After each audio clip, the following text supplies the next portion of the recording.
Hey, it's Jordan with TYT and TYT Politics. Happy Memorial Day.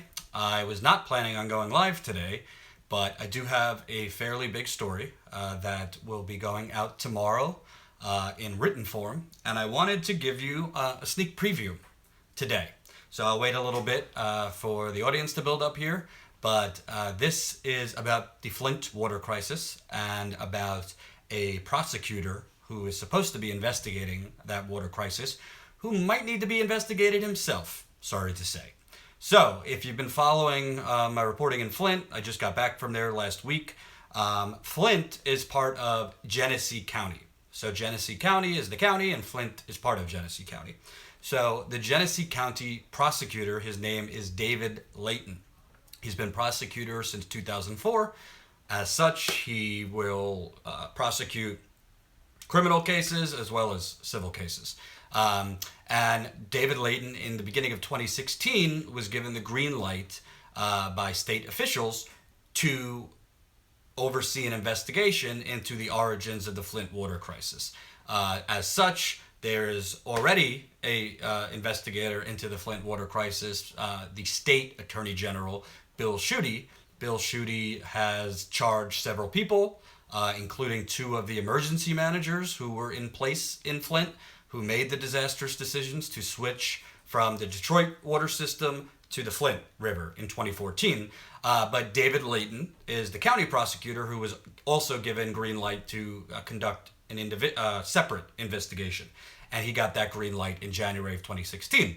So while I was in Flint 2 trips ago, as you remember, there was a town hall where 6 residents were arrested.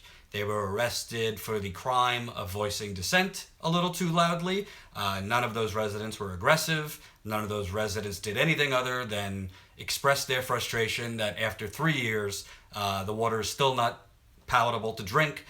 Their health is going downhill. The pipes have not been changed. And essentially, it's still a crisis and not being treated as such. So those residents were put in jail that night. They were locked up. They were not brought before a judge the next morning. They were not arraigned the next morning. And they essentially had a cloud hanging over them for weeks on whether there would be felony charges against them. I continued reporting on that. Very few others did. And fortunately, County Prosecutor David Layton, he is the Genesee County Prosecutor, decided not to file charges against any of the 6.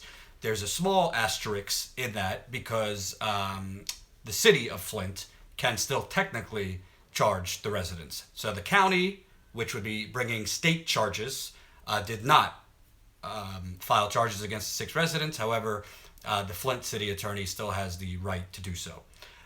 So as part of that story, I started looking into, as I always say, show me the money, baby.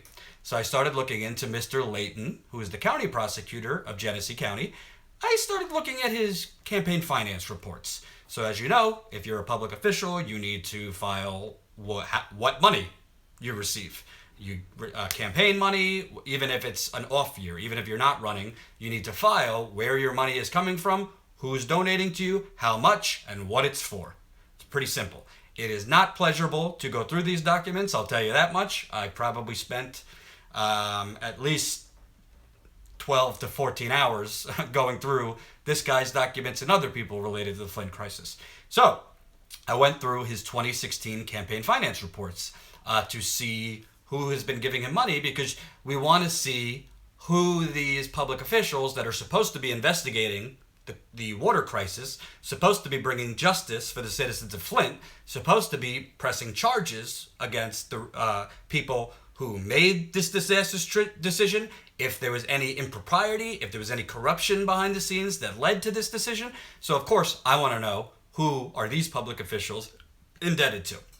So David Layton, who was appointed who was appointed to oversee this investigation in January of 2016, took several out-of-state trips right after that. He took trips to Chicago. He took trips to Washington, D.C. He took trips to Tucson, Arizona. He took trips to Fort Lauderdale, Florida. And he took trips to Boston, Massachusetts. And this is a county prosecutor. So he filed those trips in his campaign finance reports, meaning campaign donations that came in paid for these trips going out.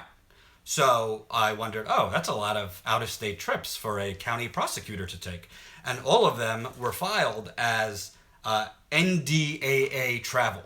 That's NDAA travel. I'm going to give you a little zooming in right here. If you see right there, that's NDAA travel to Chicago for $500. Then you have NDAA travel to Washington, D.C. for $1,000. Right there. For $1,000. Then you have NDAA travel again to Washington, D.C. for $1,000. Then you have, let's see, NDAA travel to Tucson, Arizona for 2 separate charges on the same day. That would be $2,000 and $4,000 made out on the same day and first charged on a Capital One credit card and then paid back to David Layton. He paid himself back several times in his campaign finance documents without really saying what are you paying yourself back for. It's also interesting that all of these charges are made to the nearest round number.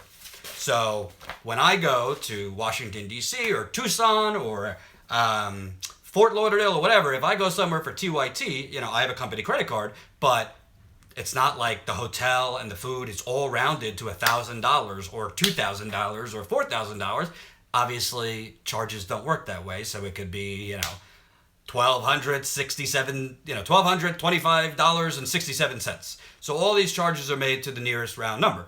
So I started prying around a little bit because, NDAA, which stands for the National District Attorneys Association, again, National District Attorneys Association, David Layton is according to him, he is, let me get it from my story.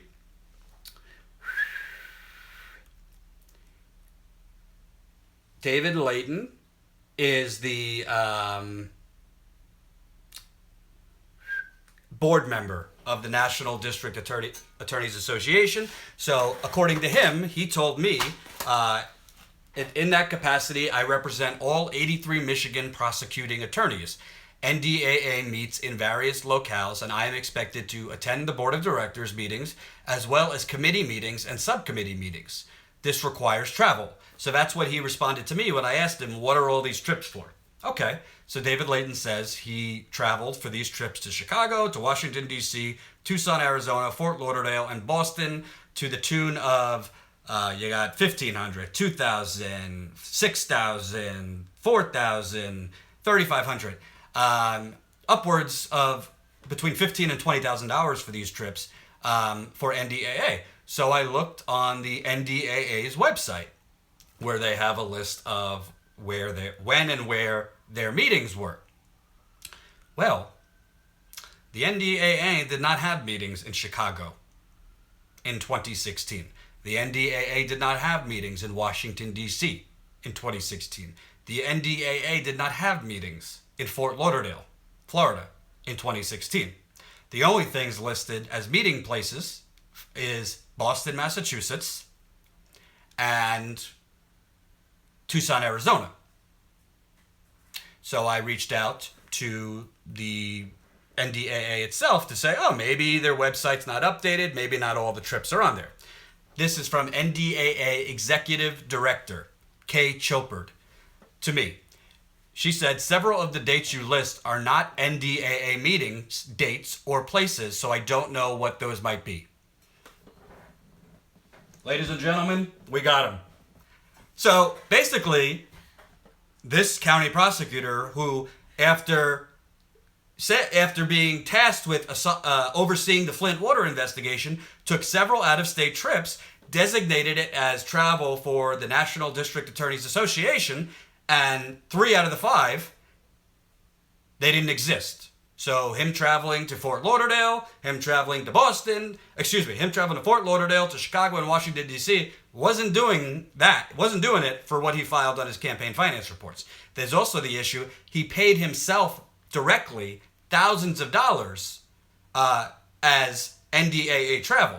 So first, these trips to Chicago, Washington, D.C., Fort Lauderdale were paid for on his credit card, which is either his personal credit card or work credit card, and then he pays himself back personally. But he's paying himself back for trips that didn't exist. He presumably took the trips, but they were not for work purposes. And I assumed, and you know what they say, when you assume, it makes an ass out of you and me.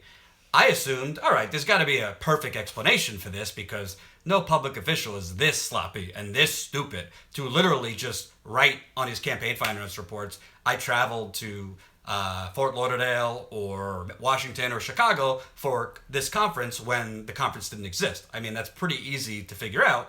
But people in Flint and the government in Flint and Michigan are so corrupt, and frankly, the media is so useless there, that they pretty much do this sloppy kind of stuff all the time because they're not used to people actually checking and covering it.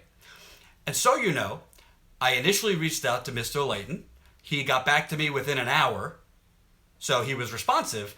But as soon as I started reaching out on these specific trips and the fact that his filings do not match with the NDAA's records, all of a sudden, no response. I've reached out to him at least 6 or 7 times. In addition, today, before I did this video and before the story is to go out tomorrow, saying, I would like to give you one more chance. Is there an explanation for these trips? Is there receipts for these trips? Because if I'm wrong, I will gladly go out and say I have egg on my face and there's an explanation for this. But if a reporter reaches out over and over to give someone a chance to clear the air and show proof for this travel, and they don't, odds are they're hiding something, or they're assuming I'm not going to follow through. Well, my name is Jordan Daniel Chariton, and you damn bet I follow through. So, there's additional issues in this story, and I'm going to get to why this is important, because you might be asking, who the fuck cares about some county prosecutor in Michigan? What does that have to do with my water? It does have something to do with your water.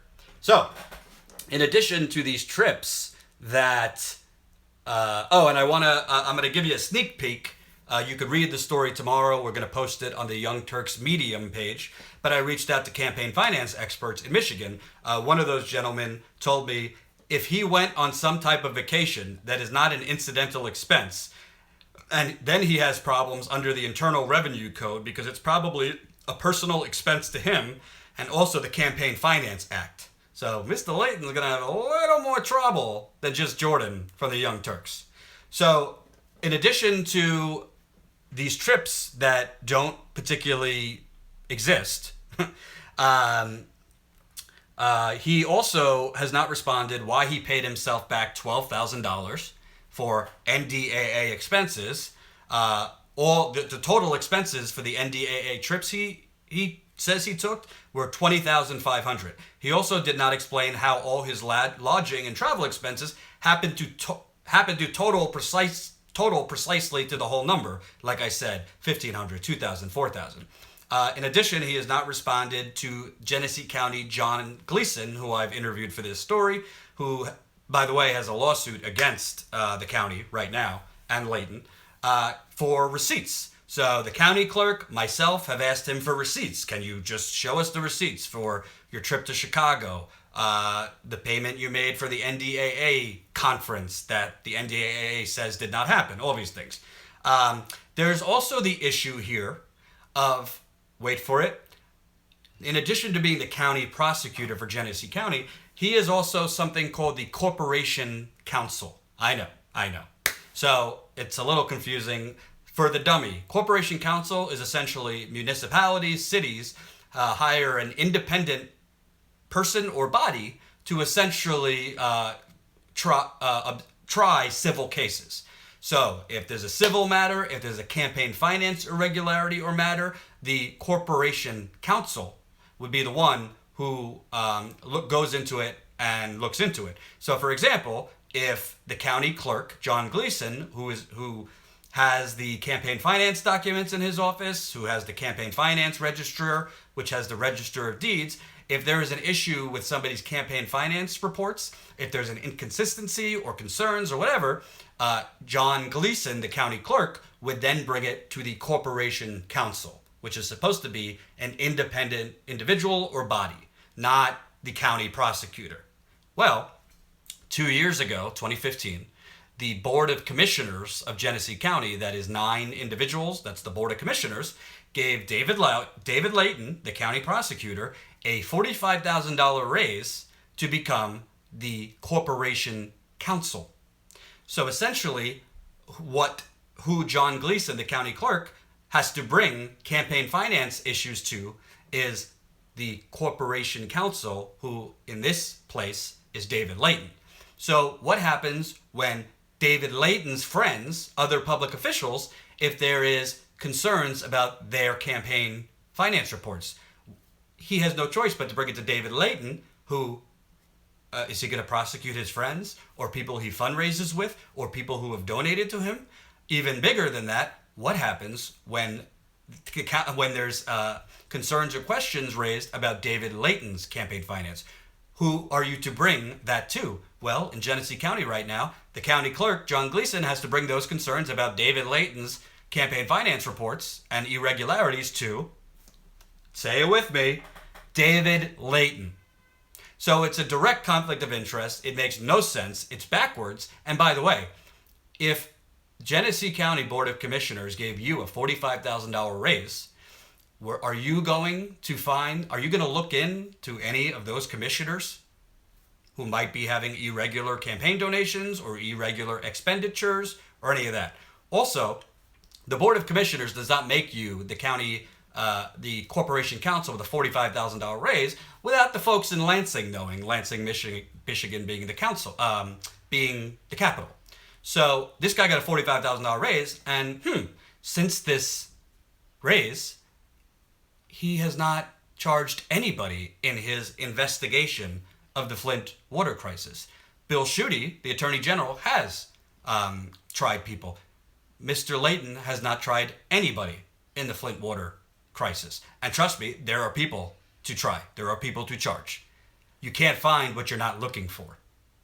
So Mr. Layton has several trips that he claims to have taken out of state that never happened, and I have the confirmation on that.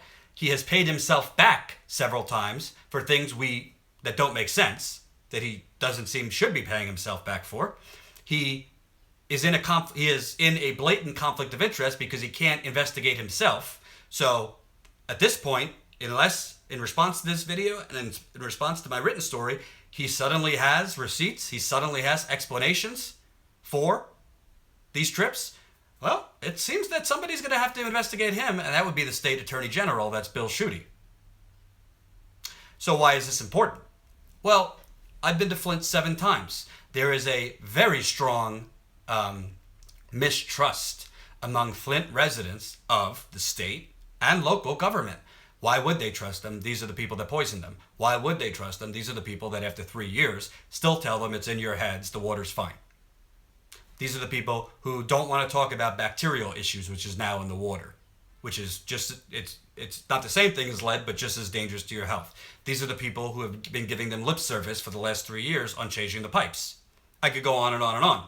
So there's mistrust. And even before the water crisis, Flint, frankly, sorry to tell you folks, it's a pretty corrupt place. It's known for corruption. It's known for public officials who have conflicts of interest and who aren't exactly representing their citizens. So the Flint residents do not trust their government to carry out an independent and efficient water investigation. And as I always say, we can't only bitch about, oh, well, we can't normalize Trump and his racism. Totally agree. Can't be normalized. But when an American city is poisoned, and then because the media ignores it, and the officials part of that poisoning who either directly or indirectly played a part aren't held accountable, then we're normalizing that.